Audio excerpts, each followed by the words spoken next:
All right, did you grow up in Oregon?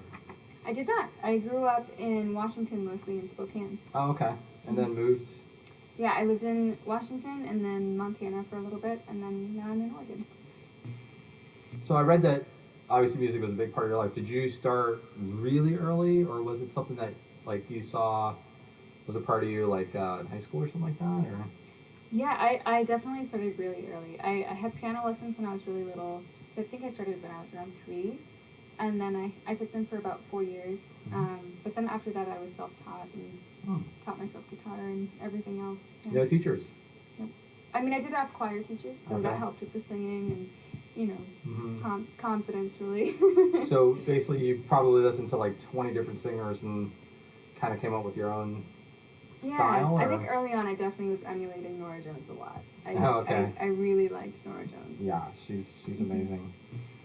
So the music scene there now in Portland, is it something that you're part of, or is it something that you're trying to, is it still a good scene? Is there? Yeah, it's like there's a great music scene in Portland. There's such an incredible array of talent, and I know so many of the musicians there. It's been so fun to sort of slowly get into the music scene and meet everybody and become a part of it. But I definitely I feel like I'm at the point where I'm ready to branch out a little bit maybe and go somewhere else. That's like a natural progression for anybody. Yeah. So I already heard about the story with Andy, the judge, him being a judge on something. You didn't know anything about him being in Coney Hatch before that? No, no, I thought he was bizarre. like an A&R guy. I don't know why. I looked up his name and it was just like, oh, he works at this music company. Yeah. Okay, great. So that's good. Like you were saying, you were lucky that you didn't know him. Yeah. And you didn't know who Alex was or whoever. I was just completely oblivious. Like I knew who Alex was. I had no idea that Andy was connected to Alex. And I was very oblivious to the whole situation for a long time. When he asked you, was it right then at that conversation on the Zoom call or whatever, or did you have some sort of conversations in between where then you said yes? Or did you say yes right away? It just kind of progressed naturally because we were on the Zoom call talking about music and I was asking him mostly music business questions because I was like, oh, he's in the industry, like what do I do here and how do I get my music here? And then he was talking about my music and what he really liked, and there was a song that I had that was a collaboration that was more industrial and just darker, and he's like, I love that song, I've actually got some music that's pretty similar to it that I've been working on, and I was like, oh, that's really cool. If you ever need a vocalist, let me know. I didn't really think much about it, and he just took me up on that. Was there a time frame in between that conversation and then when you decided to jump in? No, it was just like, yeah, okay, like right then? Like literally, like later that day, he sent me later a song. That day? Yeah, it was just like, yeah, okay. Yeah, it's great. Okay, so I guess they were under a schedule or something, apparently. Yeah, well, Alex hadn't really, it was just Andy and Alf at that point. Oh, I see. And so we had started working on that music, and again, I had no idea still who Andy was. I was just like, yeah, this, A&R guy, he's got some great music, this is awesome. And we started working, we had worked on, I think, 2 songs before he sent it to Alex then Alex sort of jumped on board the project as it was. So basically, the chemistry is a really big part of any band, right? Mm-hmm. So this was going to be like a little bit different, like, you know, the way you guys are going to be recording and stuff. Did you know that was the way it was going to be? Yeah, I just figured it would be sort of a long distance collaboration, especially, you know, he was in Canada and I was in Portland at the time, still am, but yeah, I just figured it was going to be sort of a long distance collaboration, which I'd already started doing some of that. It's such a modern way of collaborating, I think, you know, you just send files back and forth, and sometimes you don't even meet the people that you're making music with, which is kind of crazy. So you already did it. I don't think I've ever done that before in terms of my music career, but is that all you know? You've been in bands. I've been in bands, and I've collaborated with, there's 2 female singers that I collaborate with in Portland. They're in a band called Dreadlight, and we'll sort of make a band together and do fun collaborations. We did Hex Girls from Scooby-Doo, and dressed up as those characters and did a collaboration together, but that was in person. So I've had you were that experience. Daphne, right? I was not Daphne. I was Wilma. Well, it's like the Hex Girls are like these witches. They're like their own thing. Although we did bring Daphne in for the second one. So okay. Yeah. So everything was shared online. So who coordinated the bit rates and like getting like sort of the nitty gritty of all that stuff? So it was pure chaos, honestly.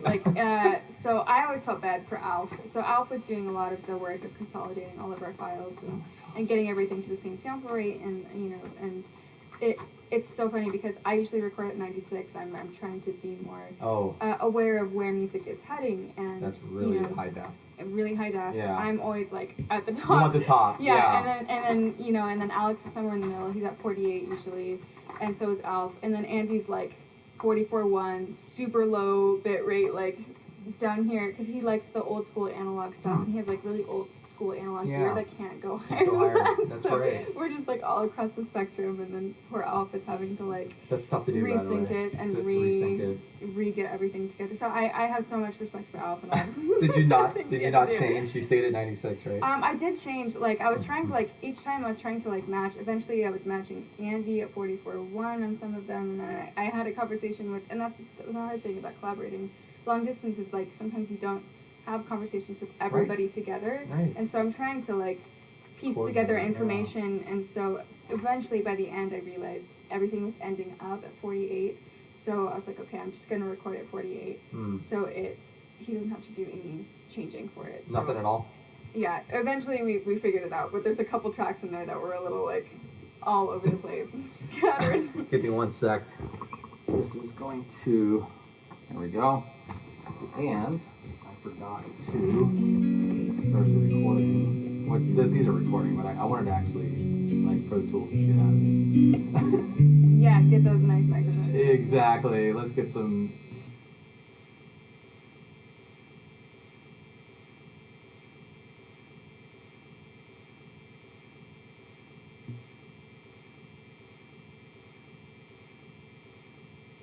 So I know that Alex did Kabul, and I think he did like a Spy House or something like that. Mm-hmm. So that was a question I asked you earlier. Like he had to re-record him. Did you have to re-record your stuff after he gave you back what he wanted to do? Not always. There were times, though, where once he had added his guitars, it really inspired me, and I was like, oh, I have more ideas now. And we did that a lot together, I think, back and forth, where I would add something, it would inspire him to do something, and then I would hear what he did, and it would inspire me, and we'd sort of go back and forth with that, which was really fun. That's amazing. So obviously there's got to be multiple versions of the songs then. Yeah, it's sort of early versions.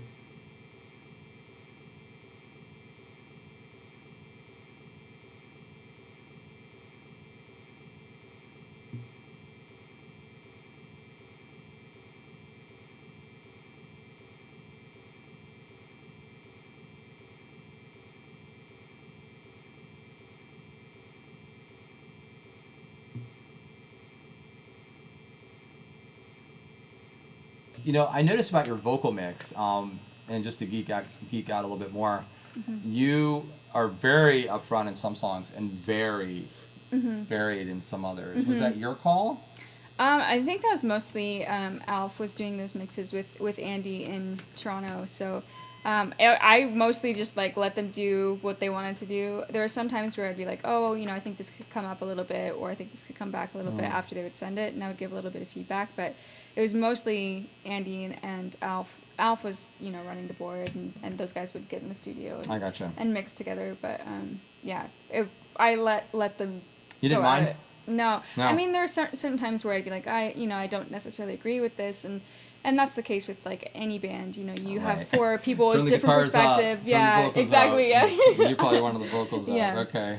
Oh, sometimes I didn't. There are certain songs where I was like, I feel like the vocals are too far forward, and I want to hear everything else more. But Yeah. sometimes, I just want to. I thought Kabul was like you're like way back in Kabul, Mm-hmm. which is really cool. I love that. I love Kabul Blues. It's one of my favorites. It's so pretty. So how much of the songwriting process was like, let's just throw everything in the kitchen sink? Because I hear a lot of somebody knows how to use synthesizers. They know how to program synthesizers. Who is that? That's actually a mix of people. So Alf does a lot of the synth work, but Andy also has some old school analog synths that he throws in there early on. Sometimes I'm not even sure which one of them is doing what, because Okay. they'll have it, a bed track, and then they'll send it to me, and they have already sort of worked together on things. But I know a lot of it's Alf, and then there's also other things that sound like synths that are Alex on his guitar.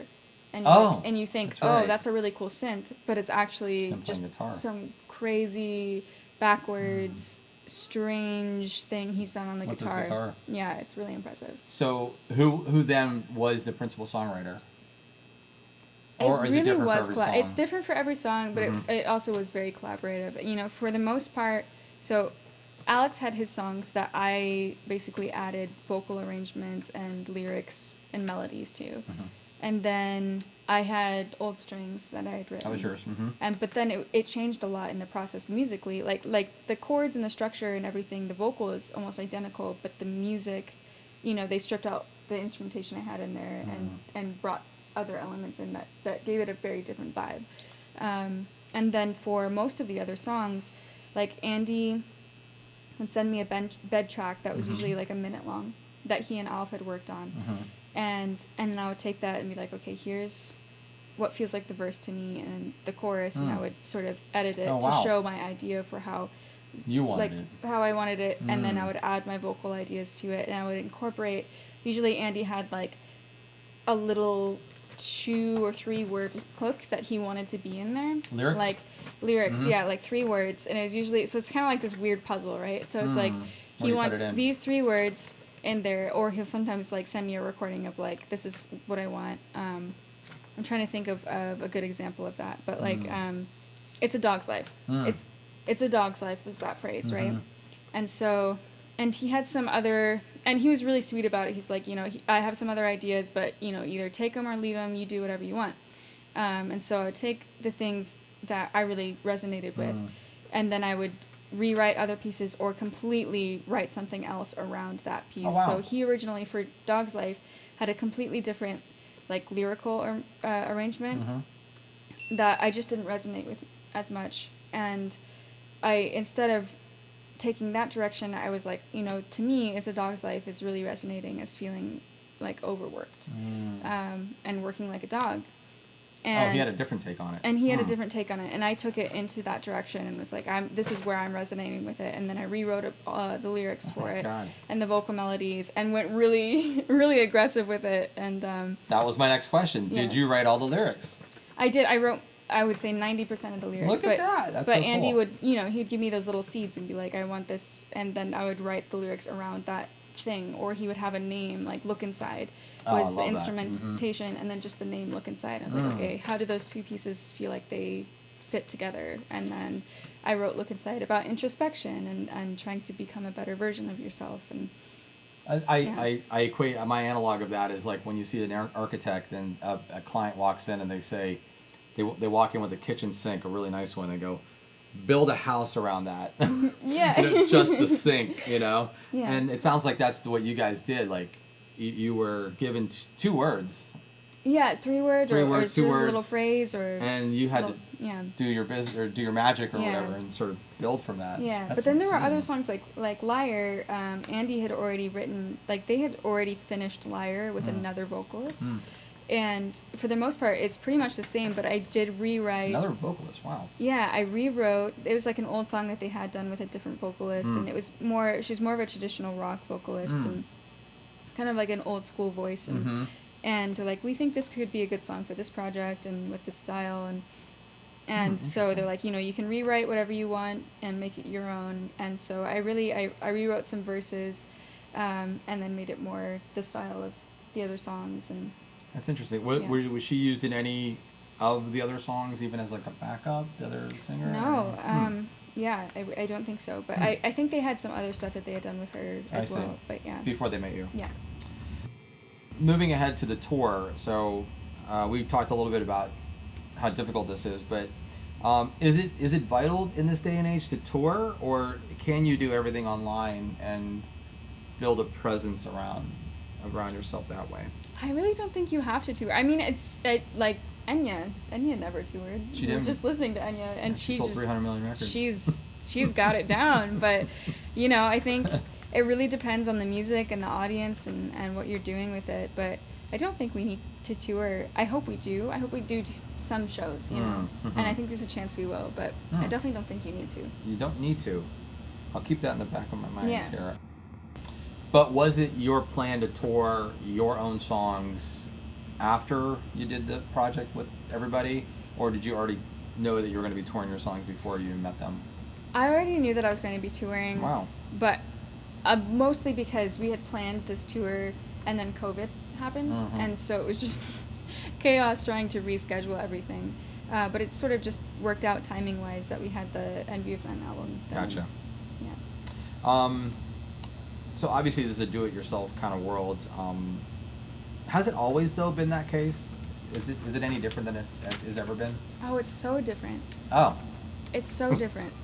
Like the music industry is completely changing. It's changing every day. It's so hard to keep up with. It's changing so fast. Like the speed at which the industry changes now is just hyper fast. What's trending, what people are listening to. There's no you just can't pay attention to it at this point because you're going to be lost chasing this train that's just chaotic and moving everywhere. And but that's how social media is changing us. That's how the internet is changing us, and access to such fast entertainment all the time. But I think that there's good and bad things about it, right?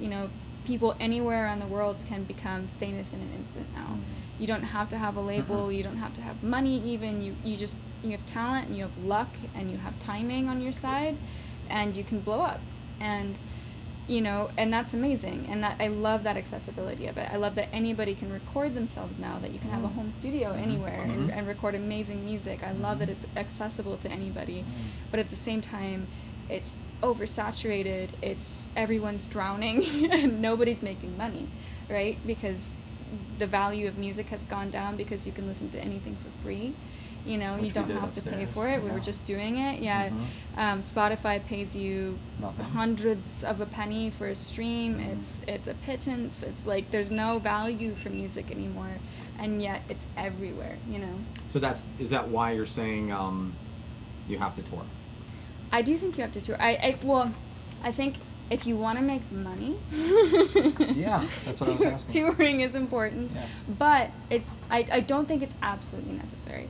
I think like getting your music placed in film and television, if you have a hit song that's very syncable, Placement. if you're Enya, You can, right? Yeah. If you have that one song that is so iconic, it gets placed in A car commercial or tons something. of movies and Movies, commercials, that can be revenue for the rest of your life. Or if you're really savvy with getting sponsorships on social media, if you have a really big following, there's other ways to make money. But at the same time, it just feels like it takes away a little bit from the Oh wow! So heart selling of it. out kind of thing. Yeah. Are you're in that boat where if someone does that, are they selling out? I don't think it's selling out, but I think it's sad. I think it's sad that That's what you have to that resort to. that person who has talent and could be spending time making beautiful music is spending time thinking about how do I make money so I don't starve.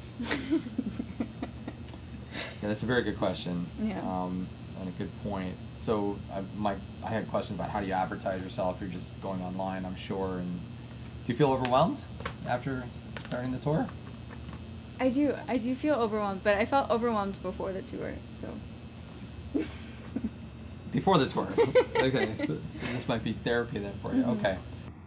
I was going to do one question here, but I'll do that last. So this is the fun section. This will be really quick. Okay. So anytime I, have done this before, I always ask weird questions. So what's the weirdest thing a fan has ever done for you? You don't have to answer that. No, that's a really good question. I mean, I've gotten some really fun fan mail. Somebody crocheted me a little whale. That's not weird. That was really cute. Oh, okay. But that's cute. I've had people paint me.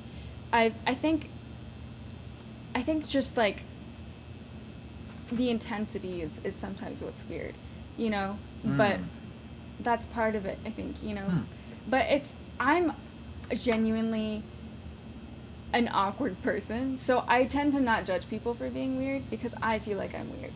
So I just That's my next question. Those are my people. What is your biggest weirdest fear? My biggest weirdest fear. Yes. Is it a lot of people, like crowds? Or is it something else weird? I think it's just the fear of being perceived in ways that I can't control. Yeah, and and that's life, being on stage in front of people. You don't know how people perceive you or the assumptions they make, or anything, it's all completely out of your control anyway. But I think it's just like I wish I could meet somebody and extend to them the fullest depths of who I am as a person, and they could just understand me, It's tough though. Yeah. I mean, you're not an open book. Right. All right, next question. What would be your superpower if you had one? I don't know. Maybe it would be like levity. Like if I could fly. No. I'm kidding. That, but that. I mean, flying would be great, but I wish I could make everything lighter. Like I think the world is so heavy and dark all the time. If I could just bring lightness to the world all the time, and joy, and a little smile, little bits of dopamine would be great. That would be great. I love that superpower, and flying would be good too. Yeah, flying's great. And I know what pet you would love to have because you brought the pet. Are you good at accents? Crumbs. We just stayed with a friend who has a British accent, and I was practicing my British slang and my British accent. I'm not very good at it. Cockney? Yeah. I was better at the Cockney accent, but it was the crumbs. Crumbs is the only thing that I've been practicing. Crumbs. This is the only word you can say There in you an go, accent. yeah. That's so cute. All right. Next question. What would be a good theme song for your life? Oh, okay. So there's a song that Miko came out with. It's called Weird World. Miko. Oh, didn't you play that? I did play one of her songs. Yeah. But basically, the chorus is I'll kick all of the ass that I need to. And it's just a great little weird mantra, because life is weird. Yes. And sometimes you just gotta kick ass. Which is interesting. I picture you as an introvert. But you're not. But you are. I'm in between. Yeah. Yeah. Mm-hmm. An empath for sure. Yeah. Yes. Mm-hmm. All right, real quick ones. What fictional character would you be the most exciting to meet in real life? Good question, isn't it? It is. You don't have to answer that because that's a tough one. It is tough, but at the same time, I'm just gonna say Hermione Granger. Oh my God! What? She has the best spells. Okay. All right. I could buy that because she's awesome. She is. What are some of the things that sound like compliments but are actually insults? You're really special. Oh, really? That's a good one. What is the body part that you wouldn't mind losing?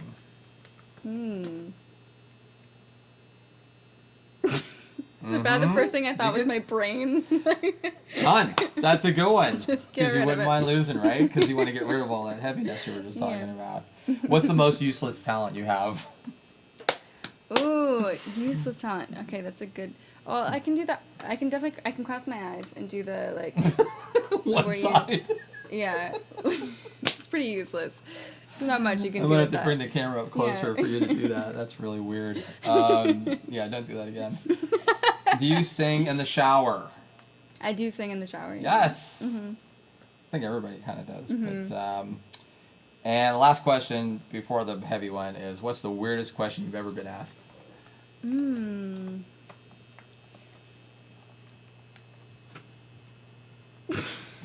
You don't have to answer that one either. No, it's a good question. I'm trying to think Think about that one on the I drive ask tomorrow. a weird question, so I have a weird question for you. All right, go This ahead. is my weird question I ask right. everybody. If you had an extra arm, either coming out of your knee or your stomach, which would you choose and why? It's fully functional. Okay, I would probably have it come out of my stomach because it's closer to my arms. Yeah. So if I'm going to carry something, I would be able to carry it. Yes. Right? That would be, This feels logical, yeah. That's gross, but yeah. Yeah. That's a weird It's around question. 50-50. I've asked a lot of people Oh, really? that Really? question, yeah. 50-50? That's weird. Yeah. Last question, heavy one. Everyone goes through personal pain, mental anguish and stuff. What are your good coping skills to sort of tell everybody how to get through the negative downturns in life? Oh, it's a really, really good question. Mm. So I studied with First Aid Arts in Seattle, which is an organization that works on arts-based methods for healing from trauma and improving your mental health. And so Using arts. I do this music and mental health workshop, and it is all about that and building emotional resilience and what tools do you have at your disposal to help you get through things. And music is definitely one of them. And there's all this science behind why music is so good for you. But aside from music, I think it's really just taking time to myself, going to therapy. I love therapy. It's a great pretty, thing. Love it. I'm an open book when it comes to mental Courageous health. for you to I mention love that. talking about therapy. Oh, okay. So I know Okay. that's weird for some people, Yeah. but like, some people kind of don't want to tell people that. no, I think it's great. I think everybody needs to go to therapy. And I mean that in the best way. I think that, like, just being aware of how you're feeling and the reasons behind what you're feeling can be such a powerful thing, and your ability to cope with the things that happen to you on a day-to-day basis and how overwhelming those things can be at times. And it's helped me immensely. Like, I don't think I'd be able to function without having the therapy that I've gone to, but also just being aware of the things going on in my head, because there's a lot.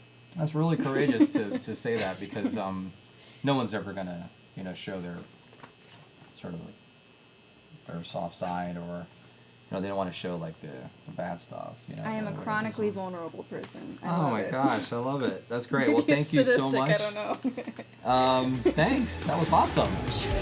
Awesome. All right, great. Down to